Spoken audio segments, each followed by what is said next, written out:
Assalamualaikum warahmatullahi wabarakatuh. Berikut ini materi yang akan kita sampaikan di kali ini yaitu tentang perangkat keras komputer ya. Oke, sekarang kita definisikan perangkat keras komputer atau hardware yaitu suatu alat atau perangkat yang mempunyai fungsi untuk melakukan proses masukan data, proses pengolahan data, dan proses pengeluaran, dan dapat diartikan sebagai perangkat yang dapat dilihat dan disentuh ya. Jadi buat adik-adik, kalau nemuin komputer perangkatnya ada, dapat dilihat, dapat disentuh, itu adalah ciri-ciri dari perangkat keras atau hardware ya. Selanjutnya ada skema diagram kerja komputer. Oke, yang pertama adalah masukan, yang kedua proses, yang ketiga keluaran, dan yang keempatnya menyimpan. Ini adalah sistem kerjanya. Dari masukan diproses, kemudian dari proses disimpan dan balik lagi ke proses, baru ke keluaran. Dan ini adalah contoh dari perangkatnya. Untuk masukan ada keyboard, ada mouse, scanner, barcode, joystick, dan lain sebagainya. Kemudian juga di proses ada prosesor RAM dan ROM. Kemudian di penyimpanan ada flash disk, CD atau DVD, disket atau memory card ya. Dan mungkin yang selanjutnya adalah alat pengeluaran, itu ada printer, speaker, dan kuota. Oke, langsung saja kita bahas sekaligus kita mengenal dari perangkat yang tadi sudah kita sebutkan. Sekarang input device ya, yang pertama adalah mouse. Nah, mouse ini ditemukan oleh Douglas Albert ya. Mouse adalah hardware yang berfungsi untuk input device sebagai penunjuk tentunya, dan juga untuk mouse ini ada dua jenis. Yang pertama tipe optik, yang keduanya adalah trackball atau ball mouse ya. Jadi yang berwarna merah hitam ada lampu nyala merah, ini adalah jenis mouse-nya optical mouse ya. Sedangkan yang kedua yang berwarna putih ada bolanya, itu adalah jenis trackball atau ball mouse ya. Jadi di dalamnya ada bola untuk menggeser-geser pointer. Oke, selanjutnya, nah ini adalah jenis tombol dari mouse. Ada klik kanan, ada scroll yang tengah ya, putaran, dan yang selanjutnya ada klik kiri. Nah ini yang biasa digunakan adalah klik kiri, yaitu untuk memilih objek yang akan kita pilih. Sedangkan scroll untuk menggulung layar ke atas dan ke bawah. Sedangkan klik kanan berfungsi untuk mengeluarkan perintah ya. Oke, selanjutnya ada yang namanya keyboard, berfungsi sebagai alat input device untuk teks, nomor, simbol, atau perintah komputer ya. Nah biasanya di Indonesia untuk jenis keyboardnya kebanyakan jenisnya adalah QWERTY ya. Kenapa QWERTY? Urutan pertamanya yaitu diawali dengan huruf Q, W, E, R, T, Y. Bisa dilihat pada keyboard ya. Dan ini jenisnya keyboard wireless ya, jadi tanpa menggunakan kabel. Selanjutnya ada barcode scanner. Nah, barcode scanner ini berfungsi untuk men-scan kode bar atau produk di pasar swalayan. Nah, adik-adik biasanya kalau main ke Alfa, ke Indomaret, atau juga ke toko-toko yang lain ya, atau mungkin juga yang menggunakan sistem komputer pada kasirnya, ini akan dijumpai alat ini, yaitu barcode scanner ya. Oke, jadi dia memindai data di komputer dengan nomor yang ada di kode batang pada produk yang dijual ya. Oke, selanjutnya ada joystick atau game control. Nah ini digunakan untuk bermain game ya. Jadi di komputer ini bisa pula digunakan untuk bermain game. Jadi adik-adik nggak harus beli PS ya, ketika beli komputer juga sudah bisa digunakan untuk aplikasi game. Wah mantap tuh ya. Oke, selanjutnya, jadi ini fungsinya untuk koneksi kita ya ke komputer. Selanjutnya scanner. Scanner adalah suatu alat elektronik yang fungsinya mirip dengan mesin fotokopi. Nah, jadi adik-adik kalau di rumah punya foto jadul ya, atau yang tahun 70-an mau diperbaharui ya, atau mau dicetak ulang, nah ini bisa menggunakan alat scanner. Ini contohnya ya. Jadi fotonya diletakkan di dalam kemudian di scan ya. Ini hampir sama dengan fotokopi, cuman dia bukan fotokopi ya, hanya mengambil data digitalnya saja atau mengambil filenya. Selanjutnya ada yang namanya printer scanner. Nah kalau sekarang jadi adik-adik ketika beli printer banyak sekali yang ada scannernya. Jadi nggak harus beli scanner ya. Bila beli printer yang ada scannernya itu udah lebih dari cukup ya. Bisa pula digunakan untuk fotokopi. Wow mantap ya. Oke, selanjutnya ada mesin Plustek ya. Ini juga fungsinya untuk scanner. Nah, bedanya di antara printer scanner sama Plustek ini, dia men-scan tapi bisa memindahkan datanya. Jadi data tulisan yang ada di kertas tersebut bisa dipindahkan ke komputer tanpa mengetik ulang ya. Jadi bisa dibentuk dalam Microsoft Word ataupun file dalam bentuk Excel atau presentase. Nah, itu kelebihan dari Plustek ya.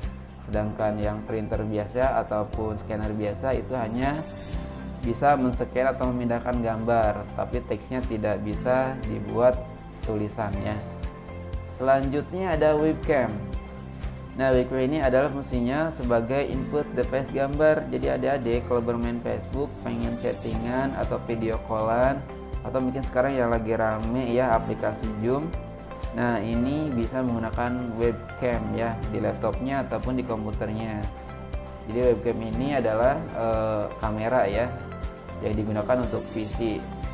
Nah, selanjutnya di laptop juga sudah ada ya, tanpa harus membeli webcam, kecuali komputernya komputer PC ya. Selanjutnya output device. Yang pertama adalah monitor ya. Ini fungsinya adalah menampilkan hasil proses dari CPU. Jadi sistemnya yaitu AGP ya, Accelerated Graphic Card ya. Nah, untuk jenis monitor ini ada tiga ya. Ada jenis CRT, ada LCD, dan ada LED. Kalau CRT ini ya yang kotak tabungnya gede, nah kayak televisi ya, disebutnya CRT atau Tri Tube. Kemudian ada LCD ataupun LED ya. Ini untuk versi keluaran yang paling terbaru itu LED ya. Nah, mungkin hampir sama antara LCD dan LED. Bedanya kalau LED ini lebih kontras, lebih visualnya lebih nyata ya. Selanjutnya ada DLP ya, atau LCD projector. Nah, pemrosesan cahaya digital atau digital light processing, jadi sebutnya DLP atau projector ya. Mungkin merek-mereknya banyak, ada Infocus, kemudian juga ada BenQ, ada Toshiba, atau mungkin juga yang lainnya merek-merek yang sudah terkenal di Indonesia ya, tapi kebanyakan Infocus ya. Oke, nah ini disebutnya DLP atau proyektor ya. Selanjutnya printer. Nah, printer ini ada 3 jenis. Jadi dia fungsinya untuk menampilkan data cetak ya. Nah, ini printer yang pertama disebutnya dot matrix. Ini biasa digunakan di Alfamart, Indomaret, atau di toko swalayan lainnya ya. Nah, ini sebutnya printer dot matrix. Jadi ketika ngeprintnya dia menggunakan pita ya untuk mencetak datanya, menggunakan pita atau hampir sama dengan mesin ketik ya. Selanjutnya printer yang kedua, ini jenisnya laser ya. Nah, ini untuk printer ini jenisnya menggunakan serbu karbon atau biasa digunakan untuk mesin fotokopi ya. Ya, kalau fotokopi tintanya ataupun karbonnya sama dengan mesin printer ini. Dia menggunakan laser ya. Selanjutnya ada inkjet. Nah, kalau ini printer standar biasa ya. Jadi dia menggunakan tinta atau cairan untuk menulis pada halaman kertasnya atau pada lembar kertasnya. Selanjutnya speaker. Nah, ini pasti udah pada tahu ya, kalau speaker itu fungsinya untuk mengeluarkan suara ya. Jadi ini termasuknya ke dalam perangkat output device ya.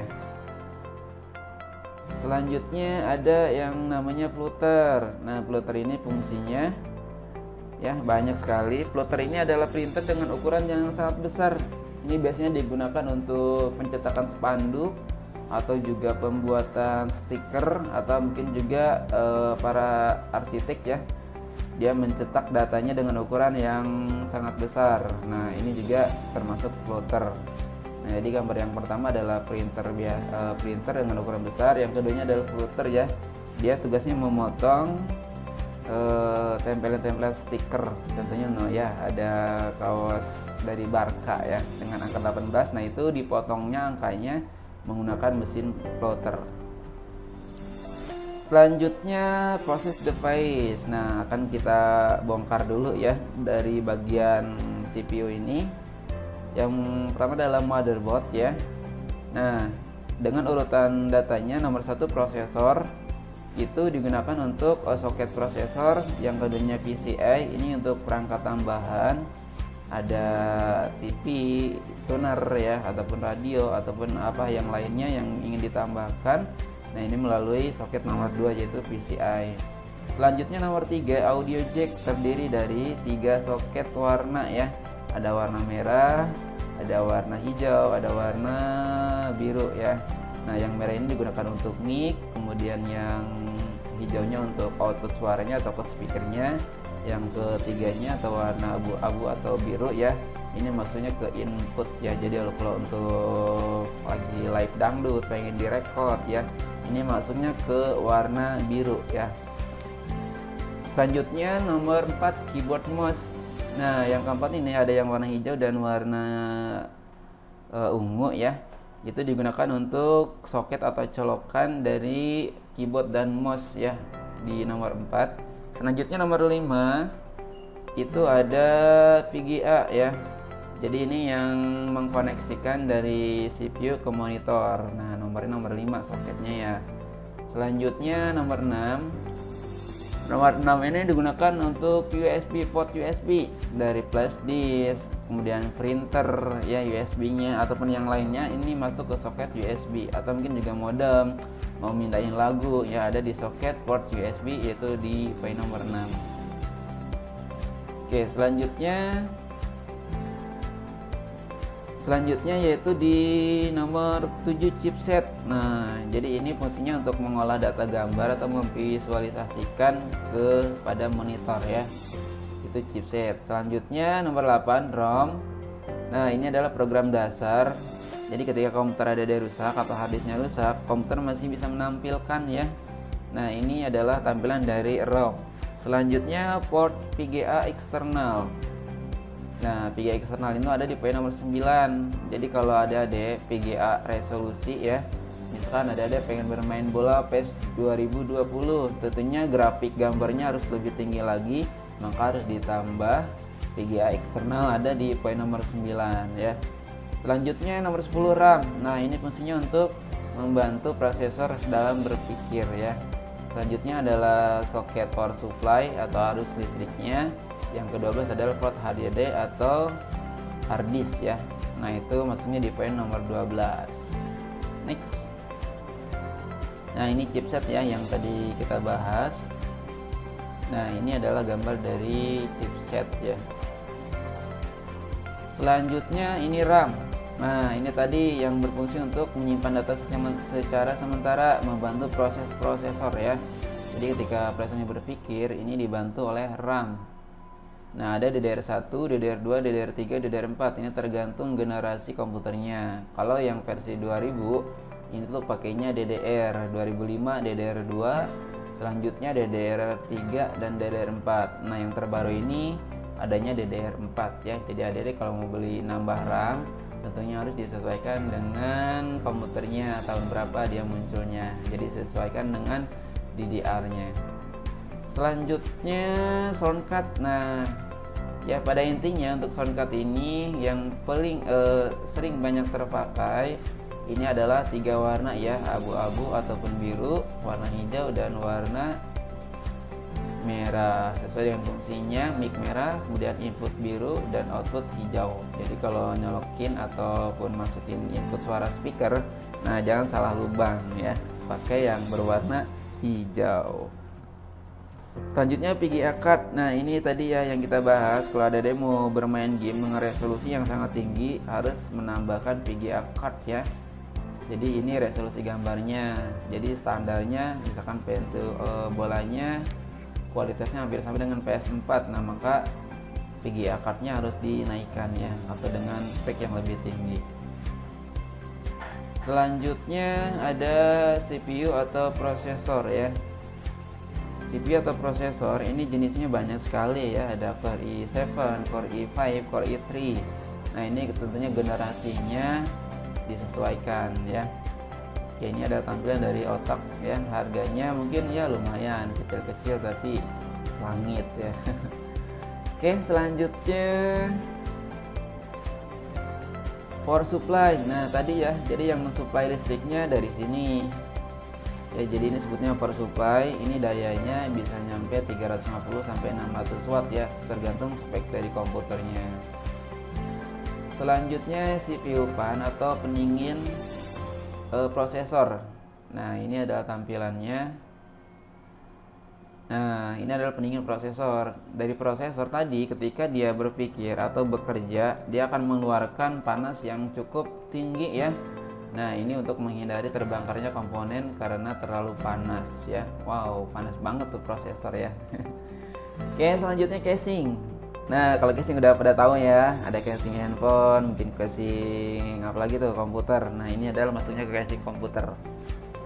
Jadi adik-adik kalau misalkan mesin komputer di rumah, kemudian casingnya jadul, nah bisa beli casingnya saja. Jadi tampilannya lebih keren lagi ya.